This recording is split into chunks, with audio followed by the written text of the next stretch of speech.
Welcome to the European Association for Higher Education Advancement's YouTube and podcast channel. You know cover letters. They're a bit of a mystery. Everyone kind of hates writing them. Yeah. But we're going to unlock their secrets today, I think. Sounds good. It'll be fun. So we're diving deep into this EAHEA blog post. Yeah. It's called How to Write a Cover Letter. Tips You Need to Know. Catchy. Right. Very catchy. And what's really cool is we're not just talking about rules, you know. Mm-hmm. We're going to uncover like the psychology behind a great cover letter. I like that. Me too. So Yeah. first of all, this EAHEA blog post emphasizes something really surprising, I think. What's that? Hiring managers actually read cover letters. Oh, yeah. That's something that people don't always realize. Yeah. Like I always kind of thought they just skimmed them or went straight to the resume. Nope. But they really do take the time. They do. So why is that? I mean, your resume is supposed to have all your qualifications, right? Right. But think about it. Your resume is like a fact sheet, just kind of a snapshot. Yeah. It's all your skills and experience, but just the facts, you know? Yeah. But the cover letter, that's where you bring those facts to life. That's where your personality comes in. Oh, I see. And your passion. You can really show how your experiences connect to that specific job. So it's more than just like, I did this and this and this. Exactly. You're not just a list of bullet points. You're a person, and you've got a story. Well, I like that, a story. Yeah. So the EAHEA blog post also says, don't regurgitate your resume. Right. No one wants to read the same thing twice. Yeah, makes sense. Yeah. So what kind of content should go in there then? What's the purpose if it's not just repeating your resume? It's about showcasing your potential, things that might not be obvious on a resume. Ooh, okay. Yeah. Think about skills you might have from outside of work, like maybe you traveled for a year. Oh, yeah, okay. You could talk about the skills you developed there, cross-cultural communication, problem solving, Yeah, I see. stuff like that. Or maybe you organized a big event in your community. Right. That shows project management skills.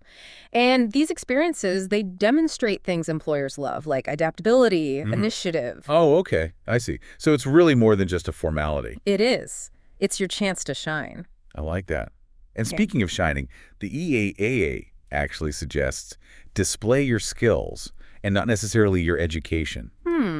Interesting. Yeah. But isn't a degree important? Like, how do you balance showcasing skills versus qualifications? Well, your education is important, but it's about how you frame it. Okay. So instead of just listing your degrees, think about what those degrees actually taught you. Like, did your literature degree teach you critical thinking, communication skills? Yeah, that makes sense. Did your engineering degree give you problem-solving abilities? Okay. Analytical skills? That's what you highlight. Yeah. And you connect them to the job you're applying for. So it's not just about like, oh, I have a degree. Right. It's about the skills you learned along the way. Exactly. And how those skills make you a great fit. That's a great way to put it. So it's not just about the piece of paper, but what you gained. So let's say you studied history. You could talk about how that honed your research and analytical skills, which are valuable Absolutely. in so many roles. Yeah. But what about those gaps in experience? We all have them. We do. And the EAHEA emphasizes focusing on strengths, not weaknesses. Right. How do you address those gaps without sounding negative or defensive? It's about reframing. Instead of seeing them as something to hide, see them as opportunities Oh, interesting. for growth. Let's say you took time off to care for a family member. Oh, yeah. You learned empathy, time management, crisis management, all super transferable to the workplace. Or maybe you spent time volunteering for a cause you're passionate about. Shows initiative, commitment. So it's about potential and a positive attitude. I love that. So instead of, oh, no, I have a gap, it's this gap taught me X, Y, and Z, and that makes me even more qualified. Exactly. It's about turning a perceived weakness into a strength. Okay. Now, the EAHEA also recommends appraising the company in your cover letter. Yeah. But isn't that obvious? Like, we all know to say nice things about the company. Why is it so crucial? And how do you do it authentically? Because generic flattery won't cut it.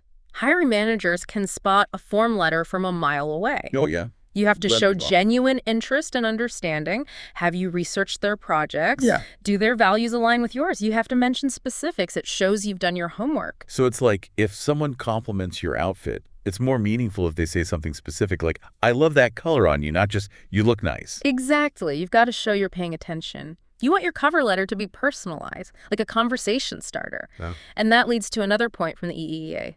Avoid being overly formal. Be real. Be you. And keep it concise. So how do you walk that line between professional and, personality? Any quick tips? Well, think about it. Would you use stiff formal language in a normal conversation? Probably not. So instead of saying, I am writing to express my interest in this position, you could say, I was excited to see your opening for position name because, and then you tie it back to your specific skills and interests. That's a great example. It does sound way more natural. And remember, tailoring your tone is key. A tech startup might appreciate a more casual tone, but a law firm, they'd probably prefer something more formal. Read the room. Great point. So we've talked about showcasing skills, reframing gaps, praising the company. What other gems does this EEE blog post have for us? One thing that really stood out to me from this EEE guide, they talk about treating your cover letter like a mini story. Ooh, a story. I like that. Right. Capture the reader's attention right from the start. That's true. Everyone loves a good story. But how do you apply that to, a cover letter? What makes for a good, cover letter story? Well, one thing they say, and I thought this was interesting, don't start with your name. Really? Yeah, it's already on your resume. And it's not exactly the most exciting hook. Yeah, true. Right. So instead, start with something that grabs the reader's attention and connects you to the company or the role immediately. Okay. So instead of, dear hiring manager, what would be a better way to start? Well, think about what excited you about this job. What genuinely got you interested? Was it a project they did? Or maybe their mission statement just resonated with you? Yeah. You could start with something like, I was so impressed by company name's work on project name, or I was immediately drawn to company name because of your commitment to company value. Oh, so you're showing them that you get them. Right. It's not just a generic application. It's something specific to them. I see, yeah. But cover letters are supposed to be short. How do you tell a whole story in such a short space? Well, EAHEA recommends aiming for around 200 to 250 words. Okay. So it's really quality over quantity. Each sentence has to add value, move your story forward. So it's like a movie trailer. Highlight the best scenes, don't give away the whole plot. But how do you choose which scenes to include? It can be kind of overwhelming to fit your whole career into a few paragraphs. Focus on the skills and experiences that are most relevant to this particular job. Okay. Look closely at the job description. Tailor your content to match what they're looking for. So you're not just listing every single thing you did at every job. Right. Pick the things that directly show them you can succeed in this role, the one you're applying for. It's like choosing an outfit for an interview. You wouldn't wear a swimsuit, right? Yeah. You pick something that's appropriate. Exactly. You want to show them you're the right fit. And that's where those transferable skills come in. Oh, yeah. The ones we talked about earlier. Like if you were a teacher, you could talk about your leadership skills. Yeah. Or if you were in customer service, you could highlight your communication and problem-solving abilities. So those are useful in any job, really. Right. You just have to think about how they apply to the specific context. So it's like a puzzle. You have all these pieces from your experience, and you got to figure out how they fit together to create the picture the employer wants. I like that. It is kind of like a puzzle. But the EAHEA also says it's important to show your personality in your cover letter. How do you do that without sounding robotic or too formal? That's where the storytelling comes in. Don't just say you're highly motivated. Tell a quick story about a time you went above and beyond to achieve something. Ah, interesting. Did you pull an all-nighter to finish a project? Come up with a creative solution to a tough problem. Oh, I see. So you're showing them who you are through your actions. Yeah, and it makes your skills come to life. Yeah. The reader gets a glimpse of your work ethic, your personality. It's like the difference between reading a textbook and a good novel. Exactly.